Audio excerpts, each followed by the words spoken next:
어떤 종목을 살지 고민이세요? 보유하고 있는 종목이 걱정이세요? 그렇다면 배트맨을 호출하세요. 검색창에 주식 배트맨을 검색하고 홈페이지에 접속 후 원하는 전문위원을 클릭하면 여러분을 위한 배트맨이 달려갑니다. 투자의 고수, 샘플러스 전문위원들과 함께하세요. 자, 우리 하채기 위원회 기다리신 것 같아요. 우리 여성재 의원님 수업 잘 받았습니다. 그러니까요. 제가 지금 말씀드리자마자 바로 반응을 해주시는데 예. 우리 하채기 위원회 의견은 좀 어떠신가요? 다음 주에 FOMC 회의가 또 예정이 되어 있잖아요. 예, 그렇죠. 18일 날, 19일 날 좀 예정이 돼 있는데 네. 일단은 이제 시장 쪽에서 금리 인하 쪽에 대한 어떻게 보면 이것 좀 해줬으면 하는 그런 기대 심리가 조금 많이 좀 반영이 됐었던 부분도 있는 것 같아요. 그래서 최소한의 파월 의장이 지난번에 그 이야기에서 금리를 2회 정도 인하하지 않겠느냐 그런 시사성에 대한 발언이 좀 나왔었는데 아까 우리 여성재 의원님께서 말씀하신 것처럼 골드만삭스 쪽에서의 이야기 저도 아까 오면서 좀 확인을 했거든요.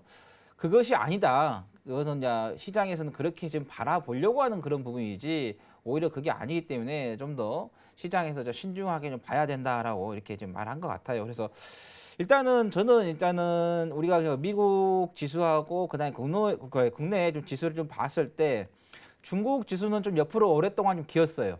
옆으로 계속해서 오랫동안 좀 기었던 옆으로 좀 조정이 나왔던 그래서 그런 부분인데 오늘 이제 그 5월 10일 이후에 거의 한 달 만에 가장 큰 폭의 좀 상승세가 나왔는데 이게 이제 중국 인민은행 쪽에서 지방 정부의 그 채권을 좀 발행을 통해 가지고 철도, 고속도로, 그다음에 전기, 가스 공급 등 인프라 투자에 대한 경기 부양 정책이 나오면서 좀 올라왔던 그런 흐름이고 그래서 아까 그 우리 여성재 의원님께서 말씀하신 것처럼 선물 쪽에서의 보면은 이런 이야기가 나오면서 어느 정도 좀 민감하게 좀 반응을 한 것 같아요. 왜냐하면은 우리가 그 선물 투자를 해보신 분은 아시겠지만은 중국 시장이 개장하고 그다음에 중국 시장이 개장할 때 홍콩 시장도 같이 개장하기 때문에 그 홍콩이라든가 중국 지수에 의해서 이 선물이 상당히 민감하게 좀 움직이는 그런 흐름을 좀 우리가 확인할 수가 있습니다. 근데 저는 개인적으로 지금 보면은 다우 같은 경우는 이 차트를 보면은 V자 반등이 나왔어요. 이렇게 V자의 반등이 나올 때 오히려 보면은 우리 국내 시장도 이 V자 반등이 나오긴 했지만 미국처럼 그렇게 크게 올라오지 않는데 그래도 어느 정도 좀 반등이 올라왔던 부분. 그래서 저는 개인적으로 중국 지수보다는 미국 지수하고 좀 동조화를 좀 이루는 게 저는 조금 더 좋다고 봅니다. 우리가 이제 과거의 역사를 좀 한번 되돌아보면은 우리가 청나라든가 명나라가 있을 때 그 나라가 청나라 명나라 세 개를 지배를 할 때 우리가 속국으로 있을 때 오히려 더 많은 견제를 더 받았었고 오히려 또 괴롭힘도 많이 당했었고 그러다 보니까는 우리가 조선 시대가 개혁이 제대로 이루어질 수 없었던 부분도 그런 눈치가 있었거든요. 근데 오히려 미국이 우리나라 경제 시장에 조금 더 많은 영향을 좀 준다고 하면은 일단 지리적으로 많이 떨어져 있기 때문에 관리 감독할 수 있는 그런 부분에 있어서 조금 떨어져요. 그래서 저는 개인적으로 중국보다는 좀 미국 쪽하고 좀 동조화가 좀 계속해서 좀 이루어졌으면 하는 좀 바람이고, 그다음에 최근에 이제 올해 이제 그 국가들의 기준금리 좀 인하 국가들을 좀 한번 살펴보면은 제가 아까 우리 작가님께 보여드렸는데 그거 한번 띄워주시면 좋을 것 같아요. 자 보시면은 인도가 두 번에 좀 인하를 했거든요. 2월 7일에 6.5에서 6.25로. 그 다음에 또 한 번 4월 4일 날에 6.25에서 6% 했는데 그리고 또 우크라이나 같은 경우도 4월 26일이죠. 18%에서 17.5%. 그다음에 말레이시아 같은 경우 5월 7일에 3.25에서 3%. 그다음에 뭐 뉴질랜드 같은 경우 5월 8일에서 1.75에서 1.5. 그다음에 필리핀은 5월 9일에 4.75에서 4.5. 그다음에 아이슬란드는 5월 22일에 4.5에서 4. 그다음에 스리랑카에서는 5월 31일에 9에서 8.5. 최근에 호주가 6월 4일 날 1.5에서 1.25%로 좀 인하를 했거든요. 그래서 보시면은 이제 선진국은 아니에요. 대체적으로 호주 뺀 나머지는 다 비슷한데 이런 국가들을 보면은 좀 금리 인하를 반영을 하는 부분이 있어요. 그러다 보니까는 그 미국 쪽에서도 좀 금리 인하가 좀 되지 않겠느냐라는 것도 그래서 시장에서 어느 정도 시사가 됐던 부분이고 그런 부분에 있어서 국내 시장이 4분기 때 한국은행에서도 금리 인하를 좀 단행하지 않겠느냐라는 그런 이야기가 좀 나왔거든요.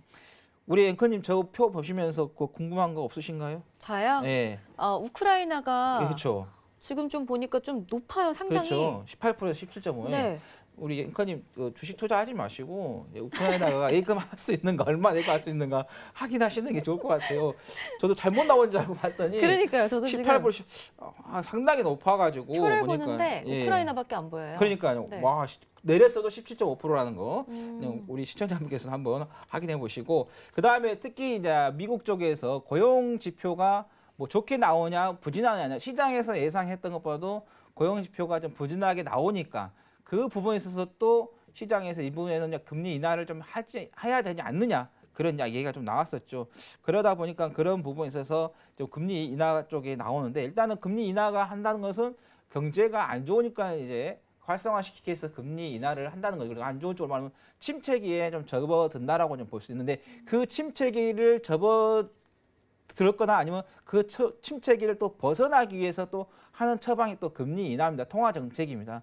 그래서 이거를 여러분들께서 주식시장에서 잘 살펴보면서 왜냐하면 한쪽에만 계속해서 고정관념으로 만약에 가지고 주식 투자를 한다 하면 좀 어렵습니다. 왜냐하면 주식 자체가 정치, 경제, 사회, 문화 모든 학문을 합쳐놓은 원시 종합 외수 학문이라고 합니다. 그만큼 종합 사고력을 필요로 하는 거기 때문에 그래서 한쪽에 치우치지 말고 이렇게도 생각해보고 저렇게 생각하면서 좀 대응을 해보시라는 말씀드립니다. 그래서 아까 제가 말씀드린 것처럼 금리 인하를 했을 때는 침체기가 왔기 때문에 침체기에 들어갔기 때문에 한다고 하지만 또 통화 정책에서는 그 침체기를 벗어나기 위해서 금리를 또 인하하는 그런 부분들이 있기 때문에 그걸 양쪽으로 잘 생각하셔서 좀 대응을 하시면 좋겠다는 거고 아까 또 이제 우리 앵커님께서 말씀하셨죠. 다음 주 18일에서 19일 FOMC 회의가 열립니다.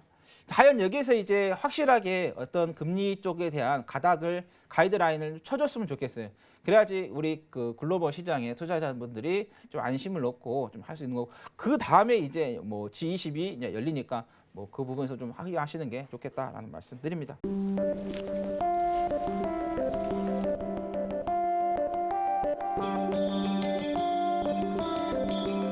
글로벌 경제 채널 서울경제TV